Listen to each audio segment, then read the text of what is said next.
Mga kababayan ko, mga kaibigan,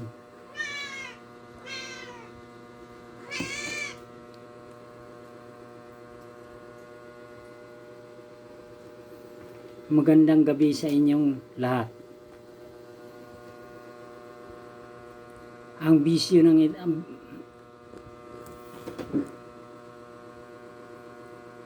ang vision ko kagabi, ito yung gagamitin natin sa bidyong ito.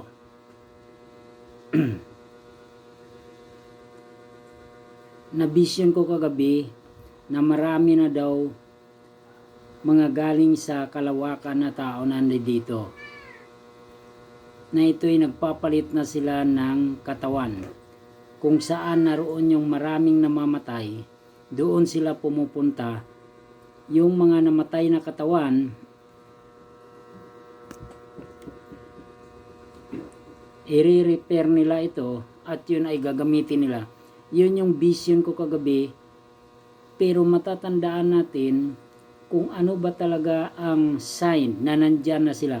Pag mayroon silang advanced cloud na kulay puti siya, parang fogs, ganun.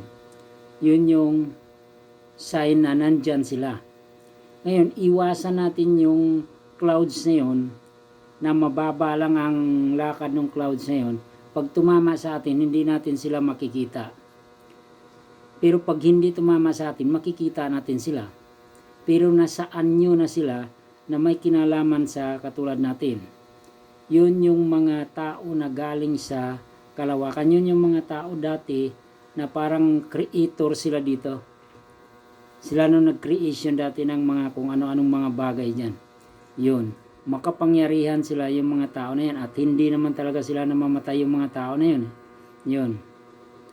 Pero yan mga tao na yan, tinitiyak ko sa inyo na hindi po pabor sa atin kapag nandito sila. Yan po yung mga tao na galing sa kalawakan. May power po sila. Pero ang gagamitin nila para hindi mahalata sila, yung mga namatay sa mga gira, yun, kailangan mawala yung mga, kapag nawala yung mga bangkay na lang yun, tiyak. Yun na yung ginagamit nila, nire-repair nila yun, mga bangkay na yun, yun ang gagamitin nila. Kayang-kaya nila, magiging katawan nila yun. Yun. Napakagaling nila, parang mga scientifico sila, mas grabe pa, yan ang ibig sabihin nun. Yan kaibigan, kailangan ingatan natin dahil nandito na pala sila, yung mga tinatawag nila na alien o kaya yung mga Anunnaki, yan yung ibig sabihin nun, mga grandparents ko no, galing sa kalawakan. Yan sila. Pero para sa akin, baka hindi yun ang talagang grandparents natin. Pero maraming nagsasabi na grandparents daw natin yung mga Anunnaki. Pero para sa akin, hindi. Nandito na sila, marami na.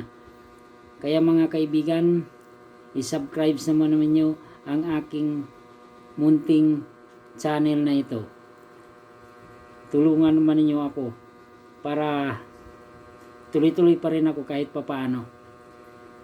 Iniisip ko sana magiging magaling ako pag vlog. Hindi pa ako magaling talaga masyado. Kaya tulungan na lang ninyo ako mga kaibigan ko. At kayo pupunta ka sana kayo sa akin doon sa Faura. -50 ang babayaran ninyo sa akin. Maraming salamat mga kaibigan ko.